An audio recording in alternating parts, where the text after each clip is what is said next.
Good morning students. Good morning ma'am. कैसे हो आप सब? ठीक है मैम। अच्छे से हो? हाँ मैम। Very good. तो बच्चों, आज हम अपनी हिंदी की किताब झिलमिल का तीसरा पाठ पढ़ेंगे। कौन सा पाठ पढ़ेंगे? तीसरा पाठ पढ़ेंगे। लेकिन पाठ पढ़ने से पहले मैं आप लोगों से कुछ प्रश्न पूछूंगी और आपको उनके उत्तर देने होंगे। बड़े ही आसान हैं। तो आप बताइए कि कौन कौन से मौसम हैं? गर्मी, सर्दी, यस, बारिश। Very good. और आपको इनमें से कौन सा अच्छा लगता है? बारिश का। बारिश का मौसम। उसमें क्या करते हो आप लोग? बारिश में नहाते हैं। नहाते हैं। बारिश में पानी कहाँ से आता है? बादलों से। बादलों से। किस रूप में आता है बादलों से? बूंद। बूंद बूंद में नीचे पानी आता है। अच्छा, आप सब मुझे बताओ कि आप लोगों ने कभी इठलाती बूंद का कोई पाठ या कोई कहानी सुनी है? नहीं मैम। नहीं सुनी? नहीं मैम। किसी ने भी नहीं सुनी? नहीं। तो आज मैं आप लोगों को इठलाती बूंद पाठ पढ़ाऊंगी। आज हम पढ़ते हैं इठलाती बूंद। बच्चों, नन्ही सी बूंद सागर की लहरों पर झूलती झूमती इठला रही थी। इठलाना, इठलाना मतलब है इतराना।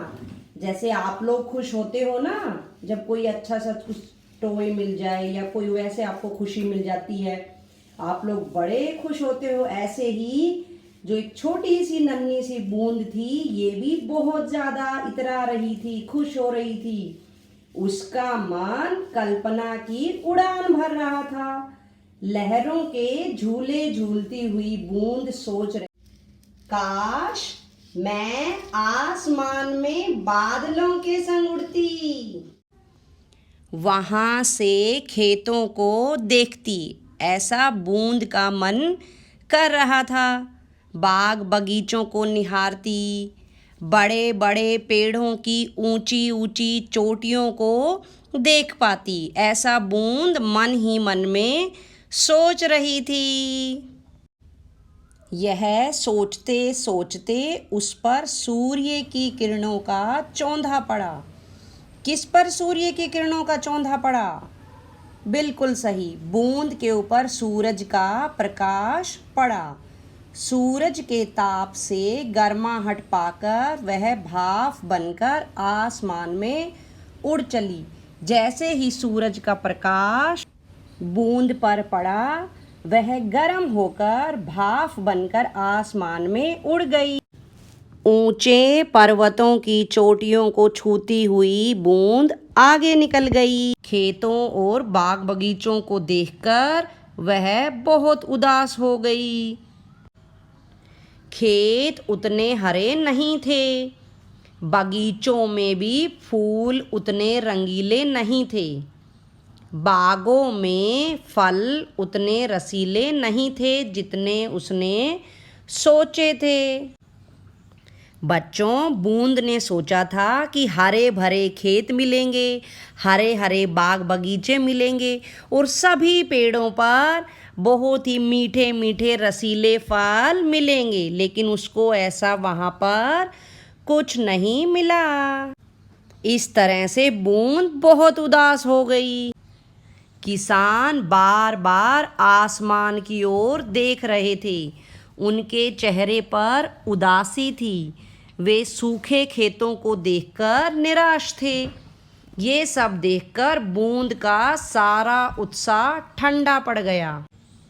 उसका मन दुख से पिघल गया और वह धरती पर आ गिरी। बूंद मिट्टी में मिलकर एक पेड़ की जड़ पर जा पहुंची। पेड़ के तने ने उसे ऊपर खींच लिया और उस टहनी तक पहुंचा दिया जहां फल लगे थे। किसान बाग में आया तो रसीले आमों को देखकर उसका मन झूम उठा। उन्हें टोकरे में लेकर जब वह बाजार पहुंचा तो मीठे रसीले आम हाथों हाथ बिक गए। जानते हो उस बूंद का क्या हुआ? मैम नहीं पता हमें। नहीं पता उस बूंद का क्या हुआ? मैम। अरे जो रसीला आम तुम चूस रहे हो उसी में वह बूंद छिपी है। मैम ये तो बहुत अच्छी बात है। हाँ, तो बच्चों कैसा लगा ये पाठ, इठलाती बूंद? मैम बहुत अच्छा लगा ये पाठ। इससे हमें यह भी पता चल गया है कि बूंद कहाँ से चलती है और कहाँ रुकती है। थैंक यू मैम पाठ पढ़ाने के लिए। हम इस पाठ के शब्दार्थ करेंगे। चलिए सब मेरे साथ शब्दार्थ करेंगे। बच्चों पहला शब्द है इठलाना। जैसा कि मैंने आपको पाठ पढ़ाते हुए भी बताया था, इठलाना का अर्थ है इतराना, यानी कि खुश हो जाना। जैसे आप लोग भी कभी खुश होते हो ना, तो बड़ा इतरा के दिखाते हो।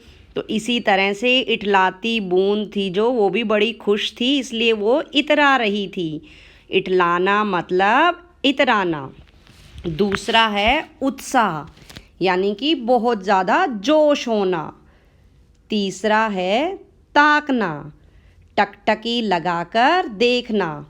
एक साथ कहीं पर भी आंख लगाकर ऐसे देखना। जैसे इस पाठ में किसान बादलों को लगातार देख रहे थे, टकटकी लगाकर देख रहे थे।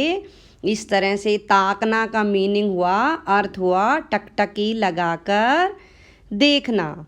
निहारना यानी कि ध्यान से देखना। जब हम किसी चीज़ को ध्यान लगाकर देखते हैं तो उसको कहते हैं निहारना। और आखिर वाला है वृक्ष। वृक्ष का मतलब तो आप सब जानते हो। वृक्ष मतलब पेड़। जो भी हमारे पेड़ हैं उनको हम पेड़, वृक्ष, तरु, तरवर बहुत सारे नामों से बोलते हैं। तो आपको यहाँ पर याद रखना है वृक्ष का मतलब पेड़। सब बच्चे इन शब्दार्थों को लिखेंगे और इनको याद करेंगे। शब्दार्थ करने के बाद अब हम इसी पाठ के प्रश्न उत्तर करेंगे। चलो मैं आपको सबसे पहला प्रश्न करवाती हूँ। पहला प्रश्न है, नन्ही बूंद क्या सोच रही थी?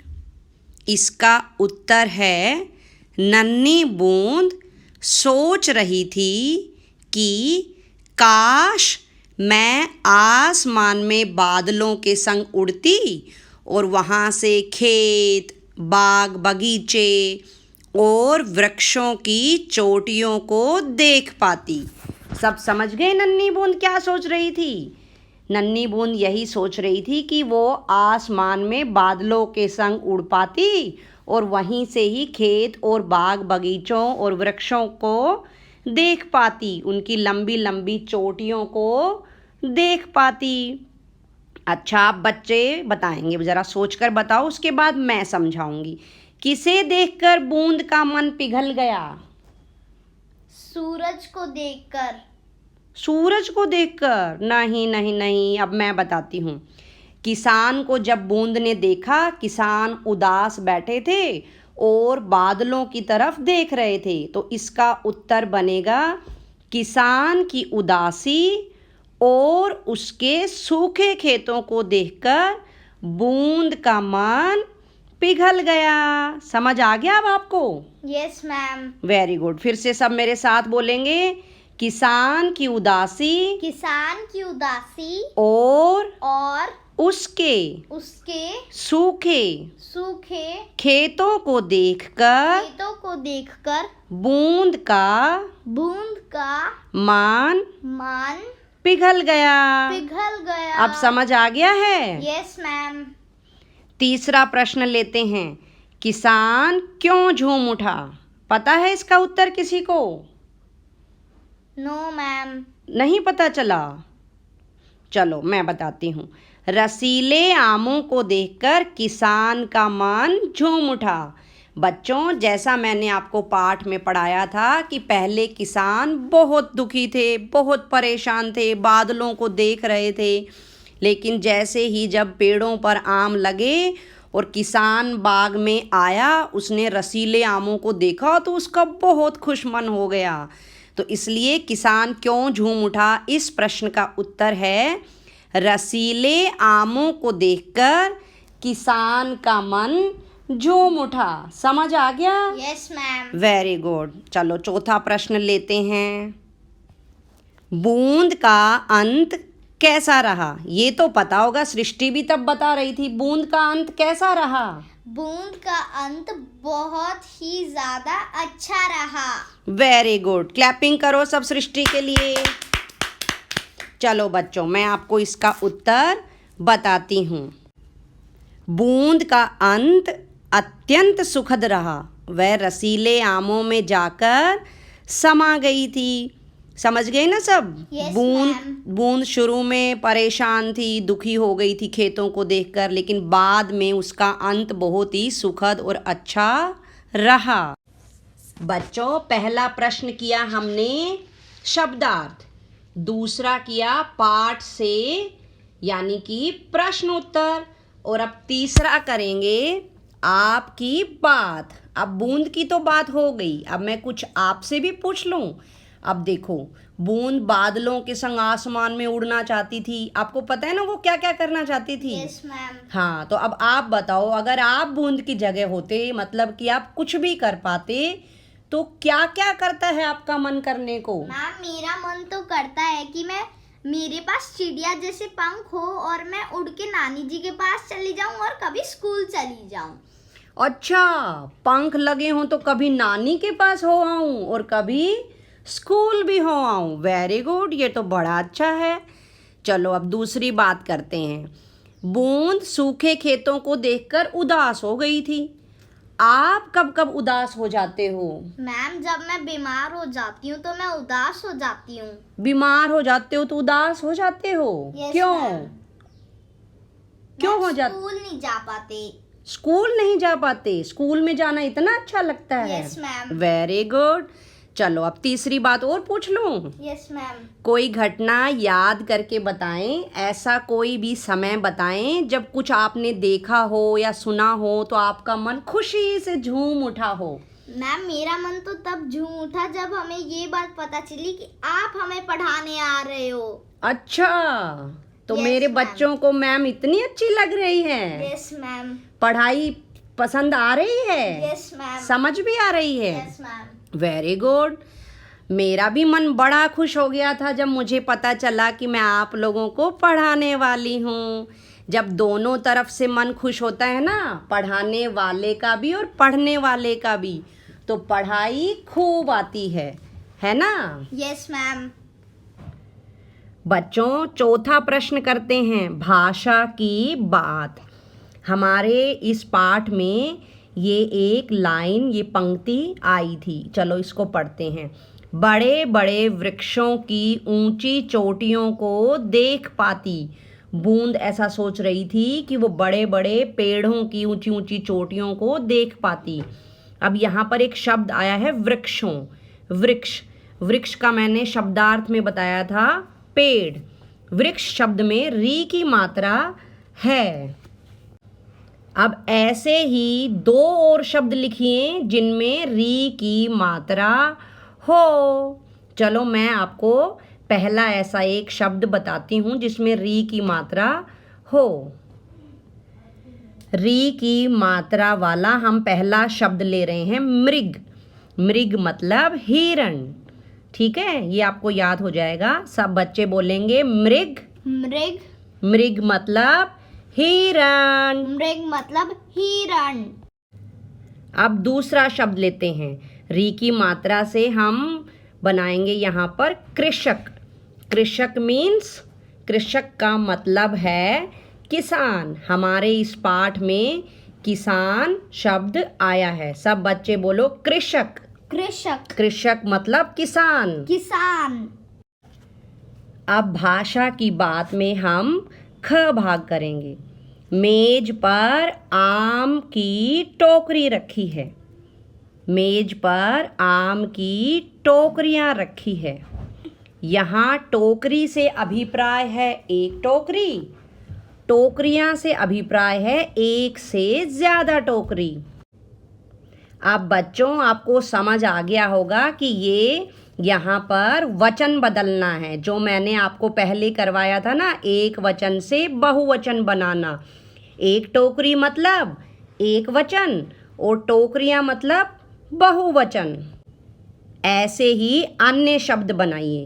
पहला यहाँ पर बनाकर दिखाया हुआ है, लड़की लड़कियां। सब बोलेंगे, लड़की लड़की लड़कियां। लड़कियां।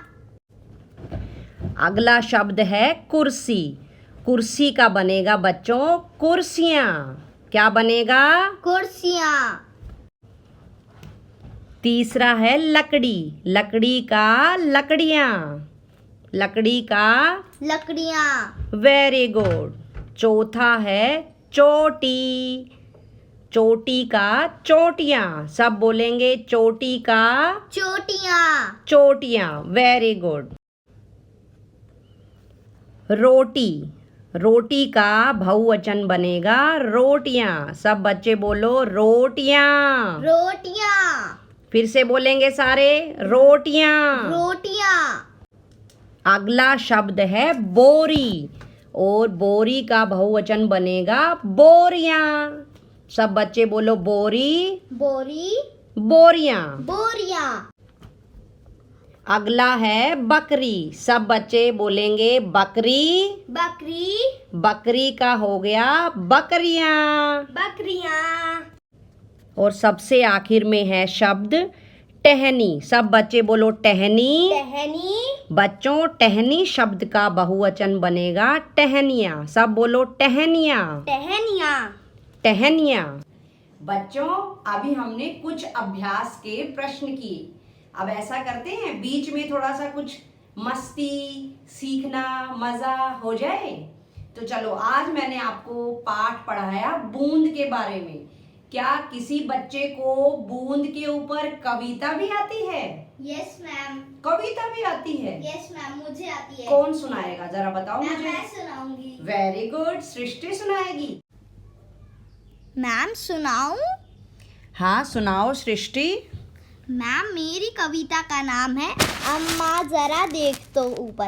अम्मा जरा देख तो ऊपर, चले आ रहे हैं बादल, गरज रहे हैं, बरस रहे हैं, दिख रहा है जल ही जल। हवा चल रही है क्या पुरवाई, झूम रहे हैं डाली डाली। ऊपर काली घटा घिरी है, नीचे फैली हरियाली। भीग रहे हैं खेत बागवन, भीग रहे हैं घर आंगन। बाहर निकलूं मैं भी भीगू, छा रहा है मेरा मन। वेरी गुड, बहुत अच्छी सुनाई। सब बच्चे क्लैपिंग बजाएंगे। सृष्टि ने तो बहुत अच्छी कविता सुनाई। क्या और किसी बच्चे को भी कविता आती है?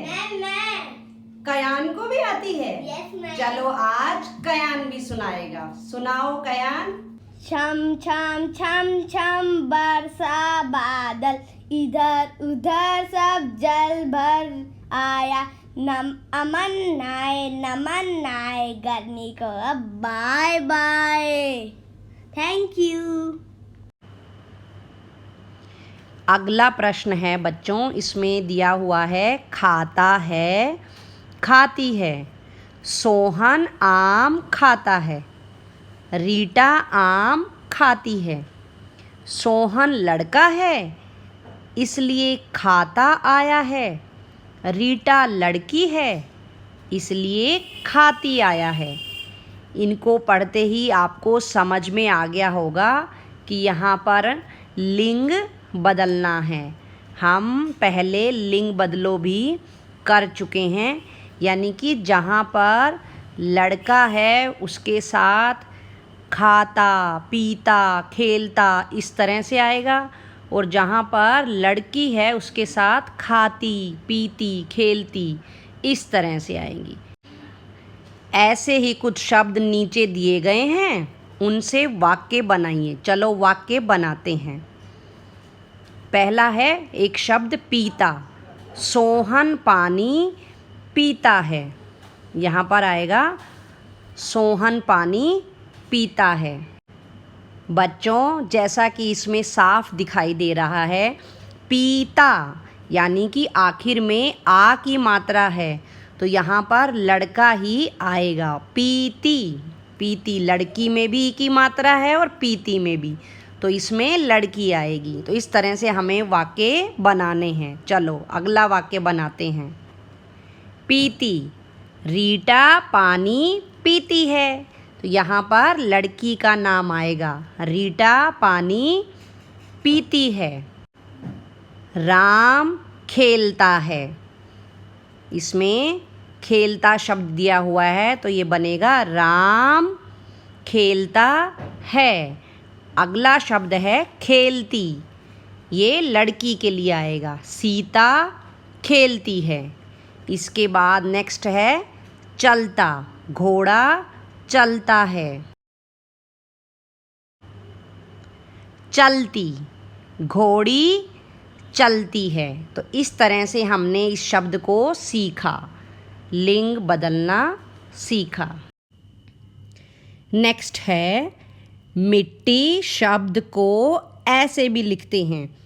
पहले शब्द में ट के नीचे ही ट लगा दिया गया है, लेकिन इसको हम आधे अक्षर को हलंत के साथ भी लिख सकते हैं।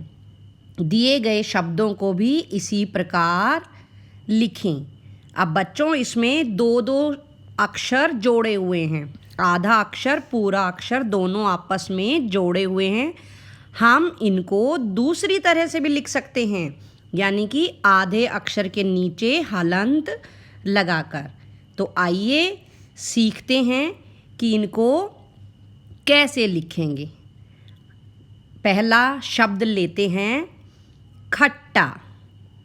इसको हम लिखेंगे ख, उसके बाद ट, उसके नीचे हलंत लगाएंगे, क्योंकि जो ट है वो आधा अक्षर है। उसके बाद पूरा ट और फिर आ की मात्रा, ये हो गया खट्टा। हम दोनों को ही खट्टा ही पढ़ेंगे। अगला लेते हैं पट्टी। इसमें हम लिखेंगे पहले पूरा प, फिर ट, और इसको आधा करने के लिए इसके नीचे हलंत लगाएंगे, फिर पूरा ट और फिर ई की मात्रा। अगला है भट्टी। भ, ट, हलंत, ट और ई की मात्रा, ये हो गया भट्टी। नेक्स्ट है चट्टान। इसमें पहले च लिखेंगे फिर ट, अब वो आधा है इसलिए उसके नीचे लगाएंगे हलंत, फिर पूरा ट, आ की मात्रा और न, दोनों ही शब्दों को हम पढ़ेंगे चट्टान। सारे बच्चे बोलेंगे चट्टान। चट्टान। अगला है छुट्टी। इसको हम लिखेंगे छ, छोटा ऊ की मात्रा, उसके बाद ट, उसको हम हलंत लगाएंगे, फिर पूरा ट, उसके बाद ई की मात्रा। दोनों ही शब्दों को हम पढ़ेंगे छुट्टी। सभी बच्चे बोलेंगे छुट्टी। छुट्टी। अब देखो हमने कितने सारे शब्द पढ़े, खट्टा, पट्टी, भट्टी, चट्टान, लेकिन जो मज़ा छुट्टी पढ़ने में आया वैसा मज़ा तो कहीं नहीं आया। क्यों? छुट्टी सुनकर कैसा लगता है? मैम बहुत अच्छा लगता है। सबको मज़ा आता है ना छुट्टी सुनकर? Yes ma'am. हाँ, तो ये था छुट्टी। आओ बच्चों, एक चित्र के द्वारा बूंद का सफ़र देखें, यानी कि बूंद ने यात्रा कहाँ से शुरू करी और कहाँ से होते हुए बूंद अंत में आखिर में कहाँ पहुँच गई, ये हम इस चित्र से देखेंगे। इन सभी चित्रों के नीचे छोटे छोटे डिब्बे बने हुए हैं। हम इन डिब्बों में 1, 2, 3 ऐसे करके लिखेंगे, तो इससे बूंद के पड़ावों का सही क्रम पता चलेगा। तो आओ हम जानें कि बूंद का सही पड़ाव क्या है। हमने पाठ से जाना कि बूंद सबसे पहले समुद्र पर थी, पानी पर थी और वहीं से वो सोच रही थी। उसके बाद बूंद के ऊपर सूरज की किरणों का चौंधा पड़ा, यानी कि सूरज का प्रकाश उसके ऊपर गिरा और बूंद गर्म होकर बादलों में चली गई। वहाँ जाने के बाद बूंद बादलों से नीचे मिट्टी पे आ गई। तो तीसरे नंबर पर हम मिट्टी वाले हिस्से को रखेंगे। उसके बाद मिट्टी से होते हुए बूंद पेड़ की जड़ के अंदर चली गई। तो चौथे नंबर पर हम रखेंगे जड़ वाले हिस्से को। इसके बाद जड़ से ऊपर होती हुई और वो पेड़ पर लगे हुए आम के रूप में पहुंच गई। वहाँ पर हम 5 नंबर लिखेंगे। और सबसे आखिर में अंत में कहाँ पहुंच गई? लड़की के हाथ में जो आम है ना, जिस आम को चूस रही है, उसी के अंदर वो बूंद चली गई। तो इस तरह से हमें बूंद के सही पड़ाव का सही क्रम पता चल गया है। फिर से एक बार दोहराते हैं। सबसे पहले समुद्र पर, दूसरे नंबर पर कहाँ गई? बादल पर, तीसरे नंबर पे मिट्टी पर, चौथे पर पेड़ की जड़ में, पेड़ की जड़ में, 5वें नंबर पर कहाँ पहुंची? आम के अंदर। और सबसे आखिर में कहाँ पहुंच गई? लड़की के आम में। Very good. जो लड़की ने आम ले रखा है वहाँ पर बूंद पहुंच गई। और ऐसे ही हमने फिर उस मीठे मीठे रसीले आम को खा लिया। अब ये सारा था बूंद का सफ़र, ये बूंद की यात्रा थी। कैसी लगी यात्रा? मैम बहुत अच्छी लगी। वेरी गुड, बहुत अच्छी लगी। Yes ma'am. बच्चों, इठलाती बूंद का हमने पाठ पढ़ा। सृष्टि और कयान ने कविताएं भी सुनाई। अब एक कविता मैं भी सुनाना चाहती हूँ और उस कविता में हमें बूंद की यात्रा के बारे में पता चलेगा कि बूंद किस तरह से पानी से मोती बन जाती है। चलो कविता सुनाती हूँ। जो निकल कर बादलों की गोद से थी अभी एक बूंद कुछ आगे बढ़ी। जो निकल कर बादलों की गोद से थी अभी एक बूंद कुछ आगे बढ़ी। सोचने फिर यही जी में लगी, आह क्यों घर छोड़ के मैं यूं कढ़ी, आह क्यों घर छोड़ मैं यूं कढ़ी। देव मेरे भाग्य में है क्या वदा, मैं बचूंगी या मिलूंगी धूल में, या जलूंगी फिर अंगारे पर किसी, चू पड़ूंगी या कमल के फूल में। जो निकल कर बादलों की गोद से थी अभी एक बूंद कुछ आगे बढ़ी। बह गई उस काल एक ऐसी हवा, वह समुंदर और आई अनमनी। एक सुंदर सीप का था मुंह खुला, वह उसी में जा पड़ी मोती बनी। वह उसी में जा पड़ी मोती बनी। जो निकल कर बादलों की गोद से थी अभी एक बूंद कुछ आगे बढ़ी। तो बच्चों, ये मैंने आपको एक कविता सुनाई, एक बूंद। कैसी लगी? मैम बहुत अच्छी लगी। मैम अति सुंदर। Thank you ma'am. Very good, thank you. आज हमने अपनी हिंदी की पुस्तक का तीसरा पाठ पढ़ा। पाठ का नाम है इठलाती बूंद। तो इस पाठ को पहले हमने पढ़ा, समझा और बूंद की यात्रा के बारे में जाना। इससे हमें यह पता चला कि बूंद कहाँ से चलकर और कहाँ पहुंचती है। साथ ही साथ हमने शब्दार्थ किए, प्रश्न उत्तर किए और अभ्यास में एक वचन और बहुवचन भी किए। अब आप सबको इसमें से शब्दार्थ याद करने हैं, प्रश्न उत्तर लिखने हैं और याद करने हैं और एक सुंदर सा सुलेख भी लिखना है।